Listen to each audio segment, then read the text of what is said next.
Sir एक freedom fighter हुए जिनका नाम बतख मियां अंसारी है। कहा जाता है कि गांधी जी को जब जहर अंग्रेजों ने दिया तो इन्होंने बचाया था। इतिहास के स्कॉलर है सर, क्या था पूरा स्टोरी, थोड़ा हमारे व्यूअर्स को बताइएगा। देखिए, बतख मियां अंसारी पढ़े लिखे इंसान नहीं थे, अच्छा। लेकिन वो अंग्रेजों के खानसामा थे। खानसामा में? खानसामा मीन्स अंग्रेजों के यहाँ वो कुक थे, खाना पकाते थे अच्छा। और अंग्रेजों को खाना पकाकर खिलाते थे। और जब उन्हें वक्त मिलता था तो अपनी बकरी चराते थे। अच्छा। जब महात्मा गांधी चंपारण गए तो अंग्रेजों के कान खड़ा हो गया। अच्छा।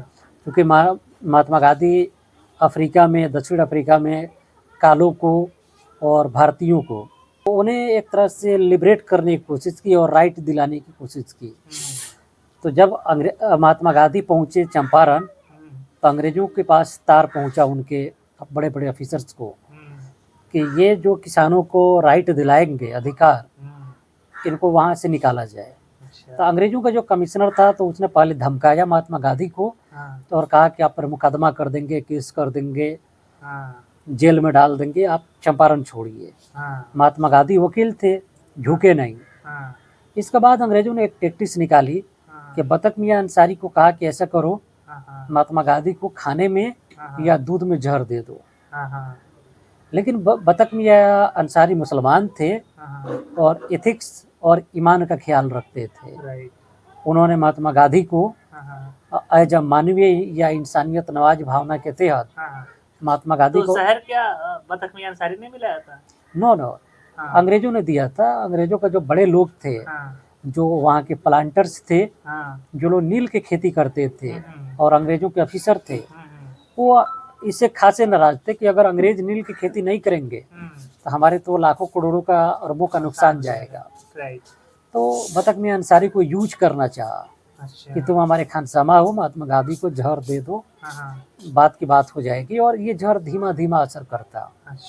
महात्मा गांधी साचा नहीं मरते, लेकिन उन्होंने कुछ सालों में वो जहर असर कर जाता। लेकिन जब महात्मा गांधी को दूध देने गए बतख मियां अंसारी तो उन्होंने महात्मा गांधी को बता दिया कि इसमें जहर है, तो आप इसे लेते समय गिरा दीजिए। महात्मा गांधी ने वैसे ही किया और उसे गिरा दिया। अभी महात्मा गांधी को पूरे इंडिया लेवल पे लोग नहीं जानते थे। कुछ ही लोग, भारत के जो बड़े नेता लोग थे उनमें भी कुछ ही लोग महात्मा गांधी को जानते थे। तो बतख मियां अंसारी तो बिल्कुल अनजान थे, लेकिन इतना जानते थे कि ये कोई गांधी जी आए हैं। उसमें महात्मा गांधी महात्मा भी नहीं थे। तो ये कोई करमचंद गांधी आए हैं किसानों की वेलफेयर करने, और बहुत दूर दराज इलाके गुजरात से आए हैं। इतना ध्यान रखते हुए मानवीय भावना से उन्होंने ऐसा किया। इसका नतीजा ये हुआ कि अंग्रेजों ने बतख मियां अंसारी को अपने नौकरी से निकाल दिया। सिर्फ इतना ही नहीं किया, बतख मियां अंसारी को जेल में डाल दिया और पूरी घर पे बुलडोजर चला दिया। उसमें बुलडोजर नहीं होता था, हाथी का सिस्टम होता था। घर को तोड़वा दिया, जमीन को कब्जा कर लिया, सीज कर लिया। तो आज के लोग जो नौटंकी करते हैं ना, ये सब अंग्रेजों की देन है। और उससे पहले हजारों साल पहले एंशिएंट इंडिया में ये सब नौटंकी चला करते थे। तो बतख मियां अंसारी जेल में गए, खाने को तरस गए, उनके बाल बच्चे भी हुए, वो भी अंगूठा ठप्पा हो गए, क्योंकि अंग्रेजों के पंगा लेने का नतीजा यही था। उन्होंने विक्टोरिया माता की जय नहीं लगाई, वरना उनके बच्चे डीएम होते, एसपी होते। तो वह भी जेल में गए और ज़मीनें भी छीन गई। जब डॉक्टर राजेंद्र प्रसाद भारत के राष्ट्रपति बनकर वो चंपारण गए, मोतिहारी गए, तो उन्होंने देखा कि यही वो इंसान है, बतख मियां अंसारी तो नहीं है। तो उन्होंने बुला के पूछा। चंपारण में राजेंद्र प्रसाद भी गए थे महात्मा गांधी के साथ, और मौलाना मजरुल हक भी गए थे, और दूसरे भी नेता गए थे। इस वास्ते ये लोग पहचानते थे कि ये वही शख्स है। उन्होंने बुलाया और काफ़ी सम्मानित तरीके से लोगों को बताया कि वही बतख मियां अंसारी है जिसे अंग्रेजों ने जेल में डाला, ज़मीनें सीज की, और अब हम इन्हें ज़मीनों को दिलवा देंगे। और दावा किया कि इन्हें 68 एकड़ ज़मीनें देंगे, या इन्हें कुछ ज़मीनें देंगे जो अंग्रेजों ने सीज कर ली थी। और राष्ट्रपति भवन में बुलाया और उनके लड़के को भी बुलाया। तो ये लोग कुछ दिन राष्ट्रपति भवन में रहे।